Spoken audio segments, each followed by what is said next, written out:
In this lecture, we will be discussing about time series, benchmarking, then regression methods and selection of appropriate forecasting techniques, other qualitative techniques in more details. So, let us start with the discussion on time series. Time series analysis comprises methods for analyzing time series data in order to extract meaningful statistics and other characteristics of the data.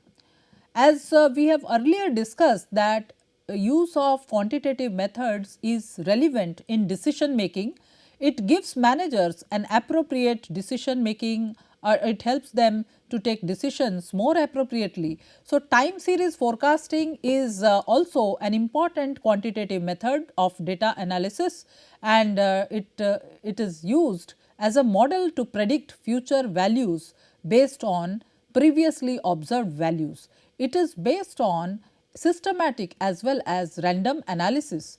It is classified into three forms. One is trend analysis, seasonality and randomness. What is trend analysis? During the growth and decline stage of product life cycle, a consistent trend pattern is in terms of the demand growth or demand decline is observed. Seasonality, seasonal patterns exist when the demand is influenced by seasonal factors like quarter of the year, month of the year, etc. Randomness, it is difficult to capture short term pattern which are not very repetitive in nature and there could be one directional movement, it lasts for a shorter time period. After that we will also discuss about regression methods. Regression is used to find out the effect changes of the relative movement of two or more interrelated variables. Like earlier also we discussed the impact of say customer relationship management of a customer loyalty behavior or say tendency to be a loyal customer. So, these kinds of trends can be assessed, these kinds of impact assessment, cause and effect relationship can be assessed. And regression is the basis for predicting a concept to unearth a problem, a business problem. Like it is used in the modern business conditions, number of factors are responsible for changes which are made in the variables. For example, if we take the two interrelated variables of cost of production and profit, there will be a direct relationship prevailing between the two variables. It is also possible to have an estimate of profit on the basis of the cost of production, provided other things remain the same. After discussing regression, we will again move on to the next qualitative method, which is method of forecasting. In the qualitative method of forecasting, basically it is used, it depends on the opinion of experts, judgment and opinion of knowledge professionals or individuals, consultants and which will help in predicting the future events based on the experts' practical or first hand experience. Most appropriate is when the historical data is available, for example, demand forecast for a new product. Qualitative techniques typically they use when precise data are limited or very hard to obtain, and these methods are very subjective in nature and it is depends on intuition of the person, and usually data is collected through the experts, through interviews, through opinions, through case studies, and it requires timely and it requires a huge amount of time and considerable cost is involved. So, the few techniques that we will be discussing is jury of opinion, sales force composition, customer evaluation. Jury of opinion, it combines and averages the opinion of experts and polling the company's human resource managers to predict next year's college recruitment needs. So, jury of opinion, say suppose in any case there is a meeting, the group of people have to take a decision and each of them have a different opinion and they finally conclude and the consensus is taken, the opinion or the final decision is taken as a majority opinion. So, combines and averages the opinion of experts in any case, whether it is in case of recruitment or in case of say decision about a particular product, developing a new product or launching a new campaign. So, launching a campaign, deciding a creative strategy. So, everywhere the group of experts take decisions based on their own insights, their own experiences, which will finally be concluded as a qualitative opinion. Sales force composition combines estimates from the fields of sales personnel, of customers expected purchases. In the context of decision sales force composition, predicting next year's sales of industrial lasers, customer evaluation and combines estimates from established purchases, surveying major car dealers by a car manufacturer to continue to determine types and quantities of products desired. I will discuss about Delphi technique, which is a kind of expert opinion, which is a kind of a qualitative technique which is mostly practiced in the qualitative decision making. Delphi, the name was invented by Olaf Helmer and Normal Dalkey of the Rand Corporation in 1950s. The aim of Delphi technique is to construct consensus, that is forecast from a group of experts in a structured iterative manner. Delphi technique is a qualitative decision making technique, and a group of experts make series of independent decisions. In Delphi technique, unlike the brainstorming sessions, the experts are not seated in one place. Experts take independent decisions. There is a difference between brainstorming sessions, which is also a kind of qualitative decision making. In a brainstorming session, all the individuals or the experts who are involved in decision making, they are located in one place. Whereas in case of Delphi technique, all the individuals who are involved in decision making technique or decision making process, they are located in different locations. They are in different geographically dispersed locations and they take independent decision. It is very similar to the jury of executives method. What we discussed now, jury of executives or jury of opinion, Delphi technique is very similar to that, combines and averages the opinion of experts. Whereas, in case of Delphi, the people are in different locations, they are taking independent decisions, and the similarity between jury of experts is the decisions is based on consensus of the decision, independent decisions. So, but in Delphi, members are from inside and outside the organizations, not necessarily from within, but outside members can also be participants in the decision making. In this method, there is no group pressure and more objective orientation. There is no conformity to group norms. You need not, there is no in-group feeling, and people will give their independent decision, and to manage the process, a facilitator is appointed. A facilitator will be one person, or a moderator is a person who will be coordinating with all the independent decision makers, the jury of experts. And the Delphi method it happens, the method generally involves following stages.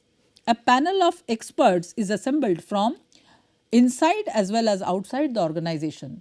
A group of experts both within and outside the organization, they assemble, and forecasting tasks or challenges are set and distributed to the experts to make their individual decisions. Experts provide their primary forecast with justification. So, the experts give their views, and it is not just they will submit their decisions, but they also have to rationalize or they give justification for their decision. These decisions, the justification or the rationale or of the opinion they have given, and these are aggregated as and compiled and given back to the facilitator or the administrator.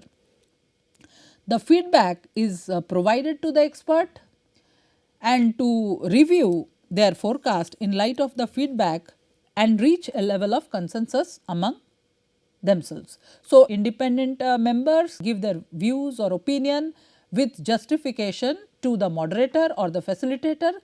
The facilitator then reviews it and gives it back for further revision based on his or her own interpretation.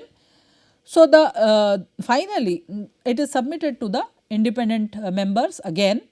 They again revisit their decisions, earlier submitted decisions, and then they make some modifications and then submit it to the facilitators. So, it is not just one step process, but there are several iterative process which is involved in Delphi method, and finally when and this process continues, the iteration continues till there is a consensus emerging. A clear cut consensus emerges with when the people submit their decisions, the independent decisions are submitted. Final forecasts are constructed by combining the forecasts of all experts, by combining all the experts decisions.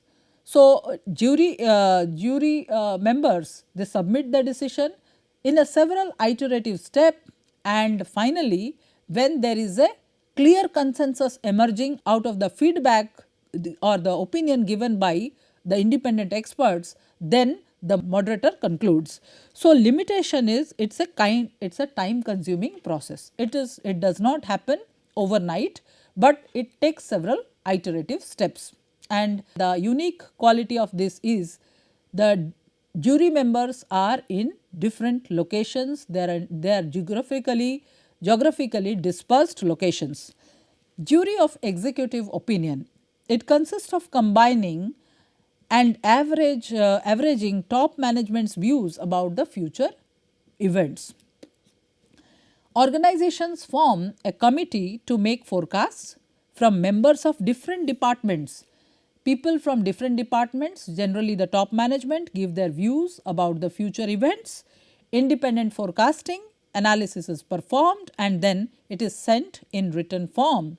In this approach, generally the executives from different areas such as sales, production, finance, purchasing are brought together. Thus, a varied range of management viewpoint can be considered. Committee members they come together and discuss and agree on the estimates or come up with a new estimate for the organization. Developing long medium forecasts by asking group knowledgeable executives their opinion with regard to the future values of the items being forecasted. Jury of executive opinion, advantages of this method is it is easy and simple to use, broad variety of opinion are considered. Disadvantage is estimates are whole market and difficult to separate them from the specific market. Reliability and accuracy of opinion is questionable, how up to date it is. Members can easily influence each other, that is objectivity is being questioned, and forecasts can be prepared quickly without elaborate data. So, presence of powerful members in a group may prevent reaching out at consensus. So, these are some of the advantages and disadvantages of executive opinion, jury of executive opinion. Next point I will focus on is Salesforce composite. What is Salesforce composite method?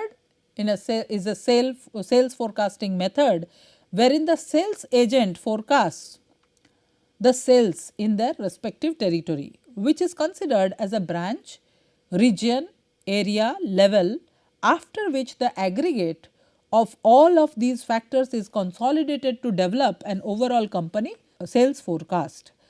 The Salesforce composite method is a bottom up approach where the salesperson gives his opinion, where the Salesforce gives their opinion on the sales trends to the top management. It is not the top down approach where the management representatives only procure information from the people who are in the front line or who are there in the on the ground level.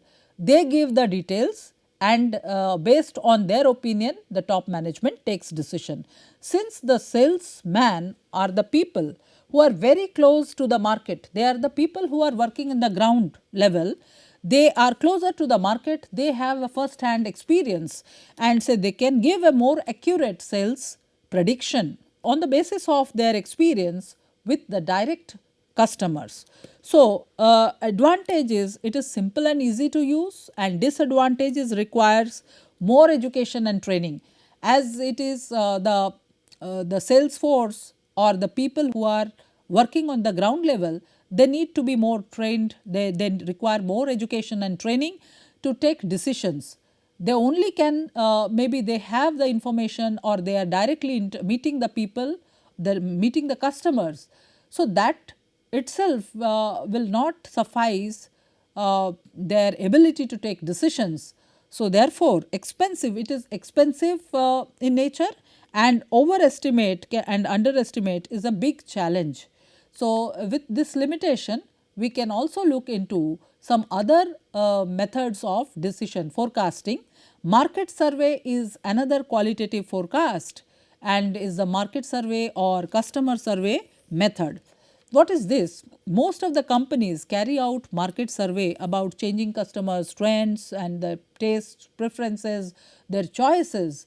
As we all know that we are in a dynamic business environment where each day we encounter a large number of change. So, in order to modify their products and services, so what product is relevant today may not be relevant tomorrow, because the customers' preferences are changing, technology is changing. So, with changing times we need to change, and in this approach the forecaster can poll in person, forecaster will poll in person or by questionnaire method customer or clients about the expected future behavior. And for example, people can be asked about their probable future purchase of sales. They can be, this method is effective if the right people are sampled in enough numbers. So, large number of sample is required, right sample is required, and it asks a set of experts, consumers or potential customers, like what they will do. So, with this what we have discussed so far, we have discussed about Delphi technique and the qualitative techniques in more detail, jury of opinion, Salesforce composition, customer evaluation, Delphi method, and jury of executive opinion, Salesforce composite, market survey. And next we will be moving on to another method of another method called benchmarking. So, benchmarking, I will give you a preliminary idea about what benchmarking is and how does it help an organization to maintain its competitiveness, or it is a technique which is used to assess the environment. Benchmarking is a method for making something better by learning from the best practices, the best practices, techniques, methods, the products, etc., through observation of the performance of the competitors. So, benchmarking is generally a technique to assess the environment. This is search for the best practices among the competitors, non-competitors, that lead to their superior performance. The basic idea behind benchmarking is that managers can improve quality by analyzing and then copying the methods of the leaders in the field in the respective domain. I will be giving you some examples of how leading companies have been effectively developing their products, their methods, the business models by observing the benchmark practices in the industry, as well as learning from the best practices from anywhere. So, even small companies have found that benchmarking can bring big benefits, a big change or a sea change in their business. For instance, Manco Incorporation, a small producer of duct tape based in Cleveland, benchmarks itself against some of the big names like Walmart, Rubbermaid and PepsiCo, etc. So, what is benchmarking? The concept of benchmarking has been adapted from the Japanese in 1970s, which aggressively copied the success of others and applied what they learned from others around the world to improve their own products and services. Boeing has adopted the best practices from 3M in while painting the aircraft. They have adopted the technology of 3M. Similarly, there are several such examples of benchmark practices which I will be discussing in the lecture. Southwest Airlines is known for customer satisfaction, for its global practices of customer satisfaction. Similarly, in India, the company Tata is known for its benchmark practices of employee satisfaction. Is it not good enough for the companies, other organizations to also adapt the benchmark practices for customer satisfaction, learning benchmark practices from Southwest Airlines for employee satisfaction, from learning from the Tata groups? This will help the organization to adapt certain good practices, methods which will help in improvising its own business. The year on year the companies can keep on improving their business performance if they adopt benchmark practices. So, I will discuss about Xerox Corporation. A US company could not figure out how Japanese copier manufacturers were able to sell mid-sized copiers in United States for considerably less cost than Xerox. So, Xerox's director of manufacturing traveled with a team to Japan to make a detailed survey of their competitors' cost and processes, and the team found that Japanese were light years ahead of Xerox in efficiency.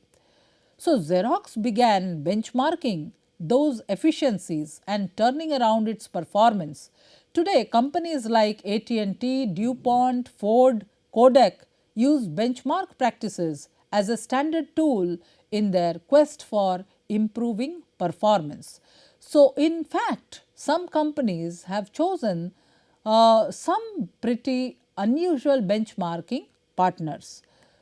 So, Southwest Airlines, as I told you, for example, studied Indy 500 pit crews who can change race tire in under 15 seconds to see how they could make their gate turn around even faster.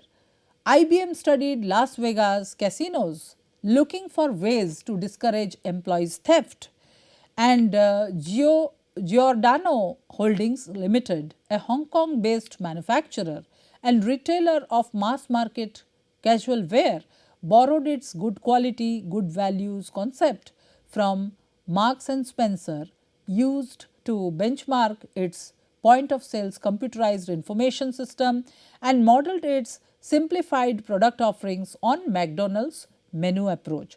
So, several companies have been learning from each other, learning different ways, different methods to improvise its present operations. What is the purpose of benchmarking? Benchmarking is a self audit method, learning from others, tool to create motivation to change, and helps provide focus and set priorities for the human resource managers to assess improvements in the competencies over time. So, this helps overall the company to improve itself year on year, and the benchmarking process includes identifying the best practices, identify team members of the benchmarking exercise, identify benchmark partners against whom benchmarking will be done, which are the companies from whom you can learn the best practices, collect data from benchmarking partners. So, it is not done simply but by gathering information or data, analyze and interpret their trend, analyze the data and prepare a written report of the findings, determine the performance gap between the present company and the after adopting the benchmark practices, and further if you see any kind of improvement, you can say take corrective actions, develop action plans and collaborate with the benchmark partners or relevant firms from whom you are about to learn the benchmark practices.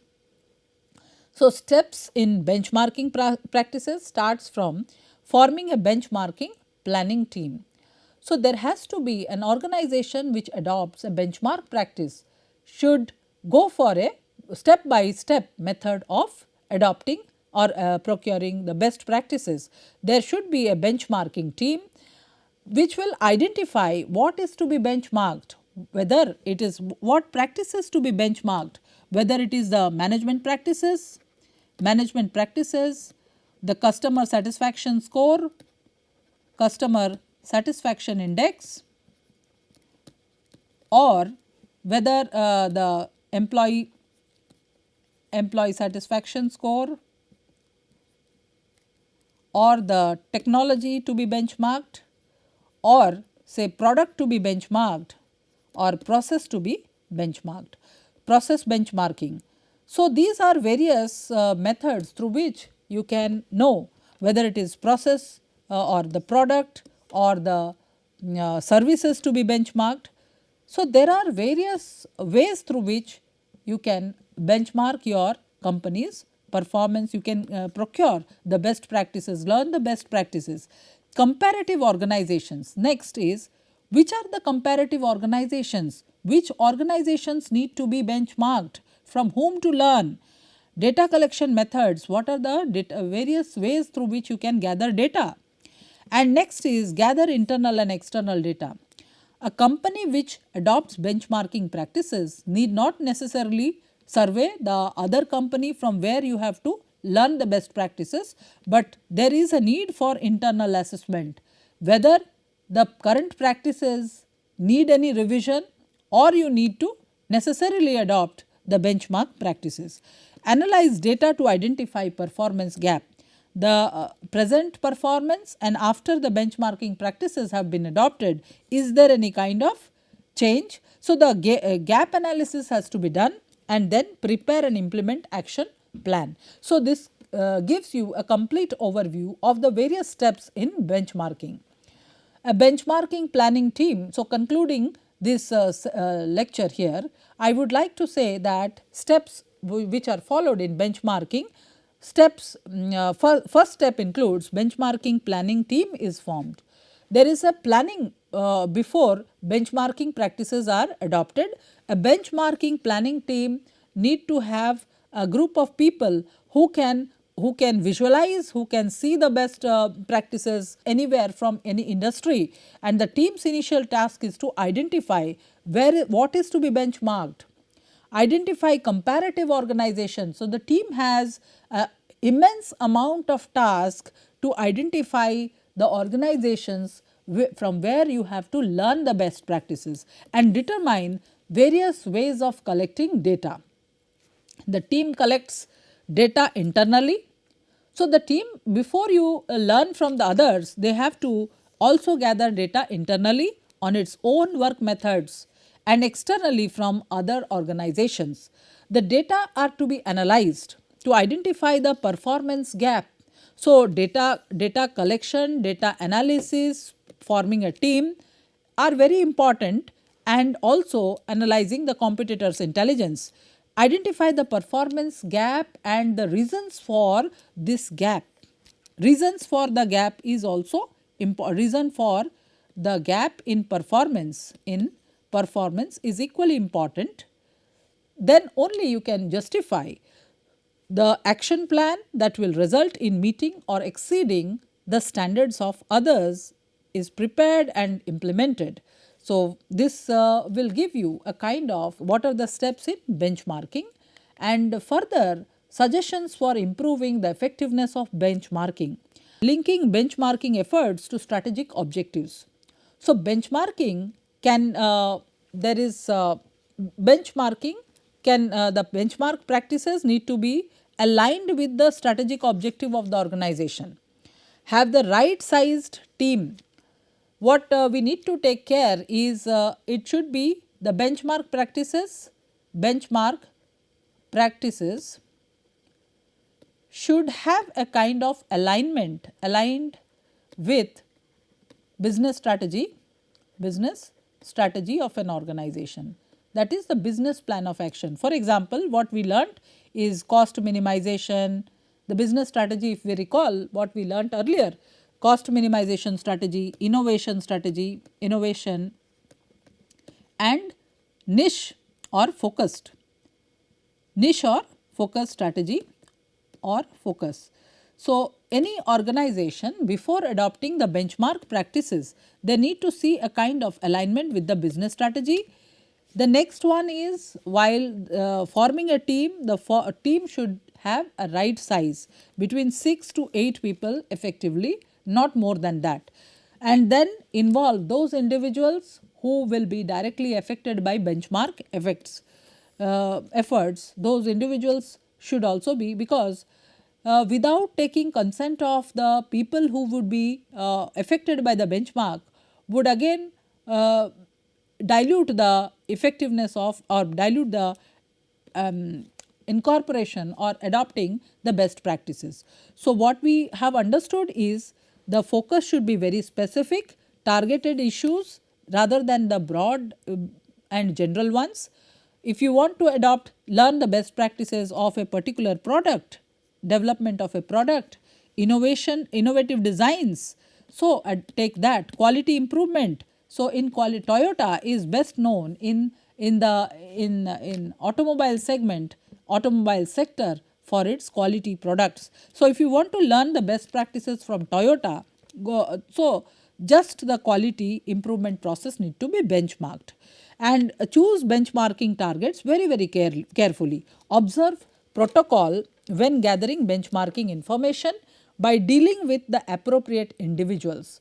So, when you are when you are gathering benchmark information, you need to contact the right person. That is very important. Do not collect excessive unnecessary data. So, gathering data is very important. Look at the processes behind the numbers, not just the numbers themselves. Identify benchmark targets and then be sure to take action. So, what we have learned in this session is we started with the discussion of various qualitative methods of forecasting, and we discussed judgment and opinion, that qualitative